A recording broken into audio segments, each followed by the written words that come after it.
Magandang araw po. Narito na po ang magiging lagay ng panahon ngayong araw ng Sabado, October 18, 2025.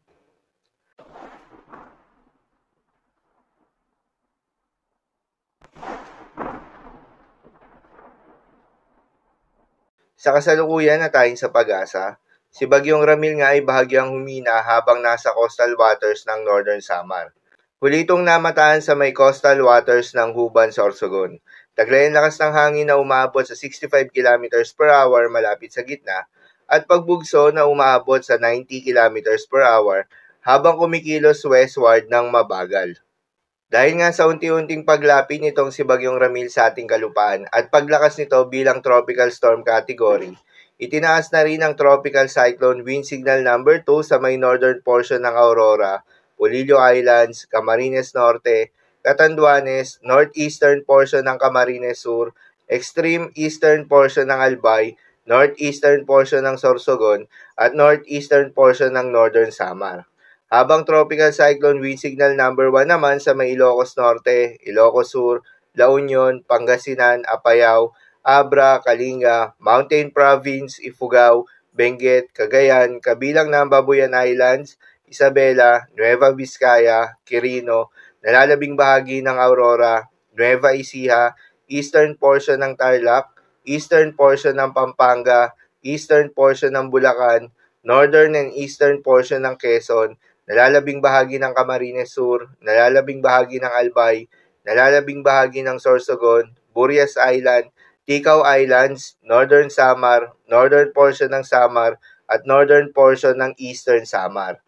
Sa mga apektadong lugar, ingat sa malalakas na hangin na may kasama mga pagulan na dala ni Bagyong Ramil. Ang pinakamataas nga na tropical cyclone wind signal na posibleng itaas sa pagdaan ni Bagyong Ramil ay tropical cyclone wind signal number 2.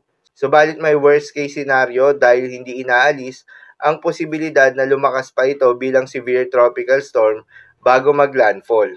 Kung mangyari nga ito, posibleng magtaas ng hanggang signal number 3.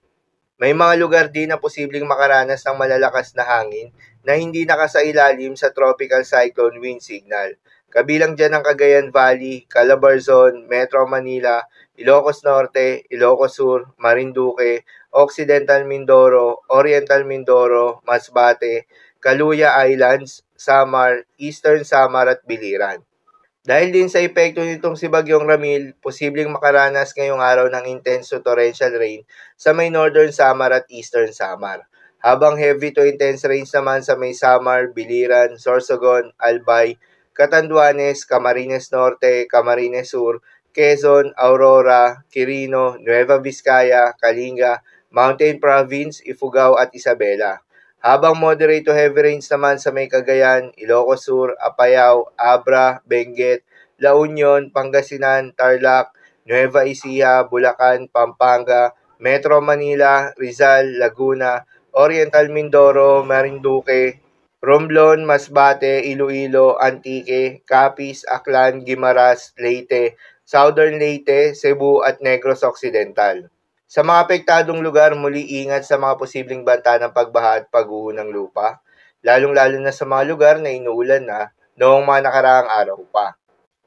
Para naman sa magiging track nitong si Bagyong Ramil, inaasahan na magla-landfall ito sa Catanduanes ngayong hapon o mamayang gabi, pati na rin sa may Camarines Sur mamayang gabi o bukas na madaling araw. Posible rin ang pag-landfall sa Albay o Sorsogon kung sakaling bumaba yung track o pagkilos nito. At inaasahan ang huling pag-landfall sa may Aurora bukas ng umaga o bukas ng tanghali. Subalit posible pa rin itong magbago dahil hindi inaalis ang posibilidad na huling mag-landfall ito sa may Northern Quezon o Southern Isabela imbis na sa may Aurora base yan sa forecast confidence cone.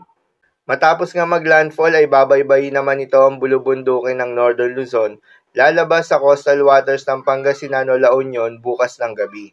At inaasahan naman na lalabas ito ng Philippine Area of Responsibility sa Lunes ng umaga. Paalala pa rin po palagi na posible pa rin ang mga pagbabago, kaya naman patuloy lamang na magantabay sa mga update nating ilalabas, lalo na ng Pag-asa. Para naman sa magiging lagay ng mga dagat baybayin, ayon sa Pag-asa ay may nakataas na tayo na gale warning sa may Catanduanes, Camarines Sur at Camarines Norte.